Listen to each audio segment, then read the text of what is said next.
So in this story, I'm not going to use anybody's actual name or the names of any actual businesses that were involved, because this story involves me almost giving a bunch of money to a guy who is now serving an 8-year sentence in federal prison for securities fraud.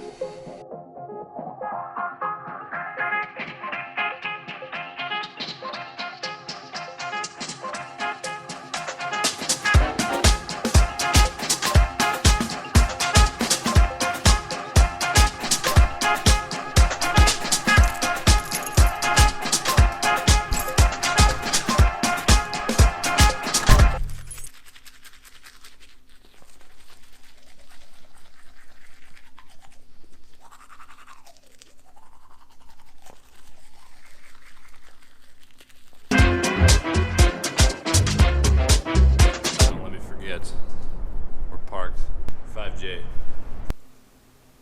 So rewind back to October of 2016.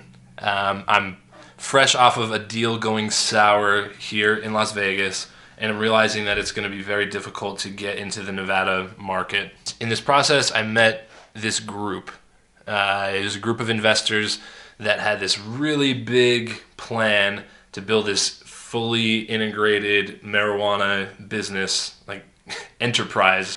But what is important is that these guys had this really big idea, really sold me on this, and they wanted me to come in and be their primary supplier of edibles. Eventually went to Denver and visited, so he gave me a tour of everything that they had in place at that time, which was a nearly completed grow operation, a non-existent production facility for making edibles and things of that nature, and they had a retail plan, but it did not involve owning dispensaries.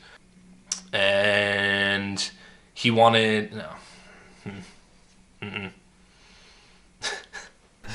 hold on. 6:30 in the morning. How about we get a cheesesteak?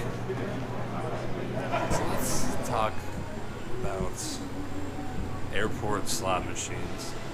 I'm not the biggest gambler, so maybe I just don't get it, but it's like you're either getting to Vegas and you're way too impatient, and you can't wait to get to your hotel where they've got a bazillion slot machines, or you're leaving Vegas. If you're still playing the slot machine when you're leaving Vegas, you probably need to stop.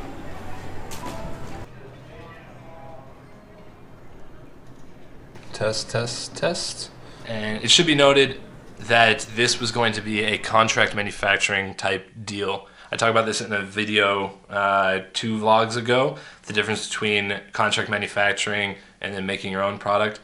Go back and check that out, but this was going to be a contract manufacturing deal. I'm talking to this guy all throughout October. November rolls around, and in November is the Marijuana Business Daily Marijuana Conference and Expo here in Vegas. Huge industry conference, like 8,000 attendees this last year. Anyway, he had this big plan that he wanted to like get a limo down there and get, put up big signs and pay for advertising, and he wanted to put our brand on there as well along with his, and he needed money to do that. He was asking for like 50 grand.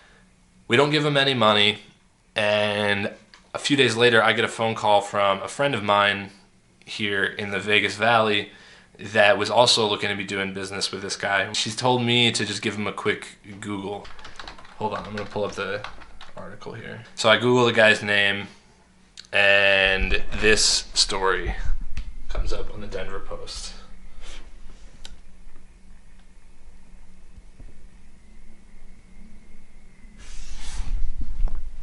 Yeah. Okay, so recap, why are we going to Denver today?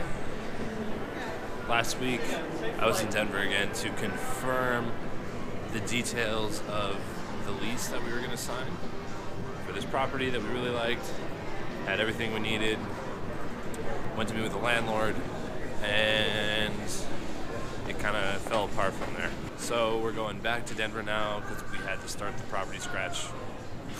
property search from scratch. We got 3 more properties to go look at, and so yeah, that's why we're heading up.